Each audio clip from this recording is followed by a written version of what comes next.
बिस्मिल्लाहिर्रहमानिर्रहीम। अस्सलामुअलैकुम वरहमतुल्लाहि वबरकातुहू।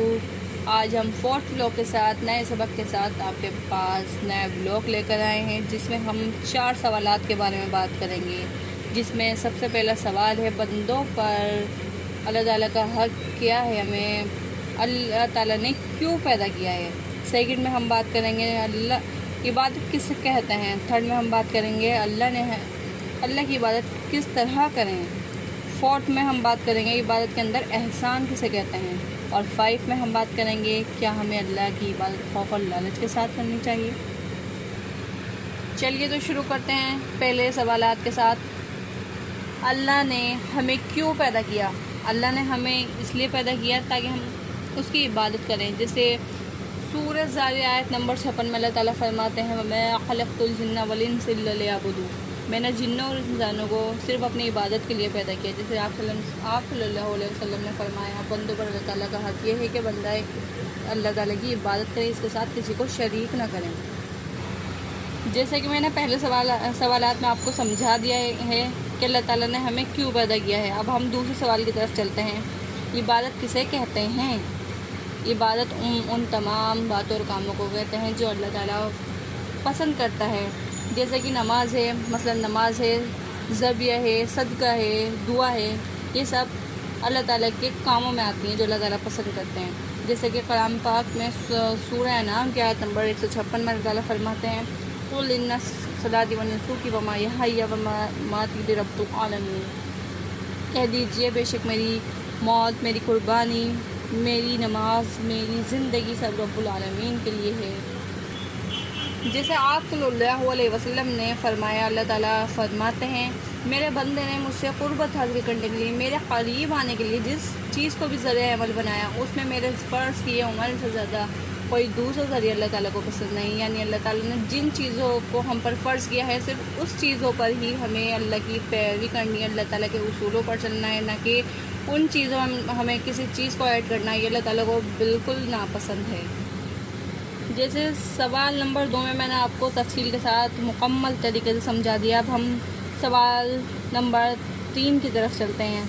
हम अल्लाह की इबादत किस तरह से करें, कैसे करें। बहुत सारे लोगों को ये डाउट रहता है हमें अल्लाह की इबादत किस तरह करनी चाहिए।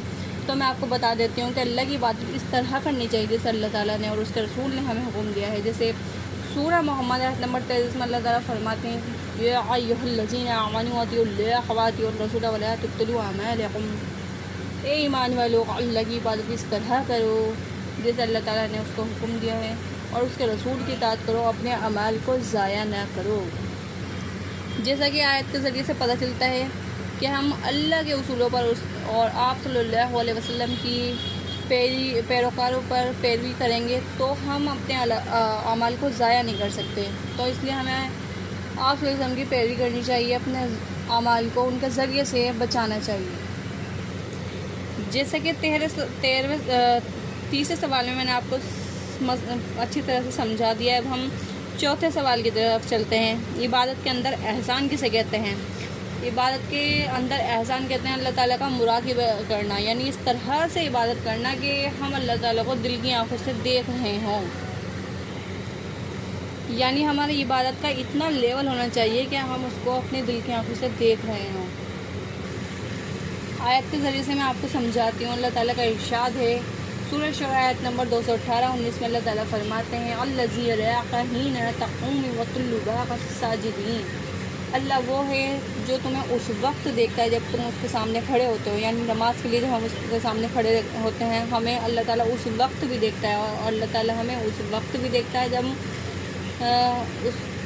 जब हम सजदों में पलटते हैं, और वो हमारा सजदों में पलटना भी देखता है। यानी अल्लाह ताला को हर चीज़ की खबर है, हर चीज़ का इल्म है। वो हमारे सजदों में पलटना भी देखता है, वो हमारा हर तरह की हमारी हरकतों को देखता है।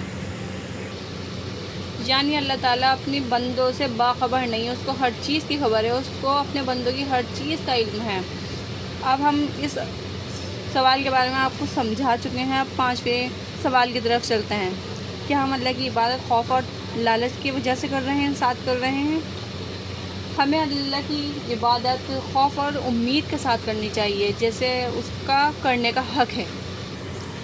اس سوال کو بھی ہم آیت کے ذریعے سے سمجھاتے ہیں جسے اللہ تعالیٰ نے بیان فرمایا ہے۔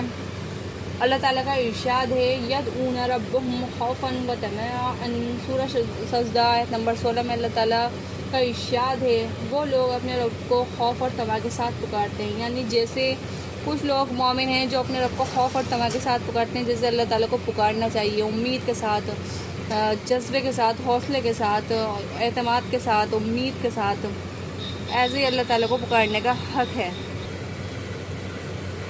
اس سبق ہم نے مکمل طور پر سارے سوالات کے جوابات حاصل کر لیے ہیں۔ اسی طرح ہم دوسرے بلاگ میں آپ سے ملتے ہیں۔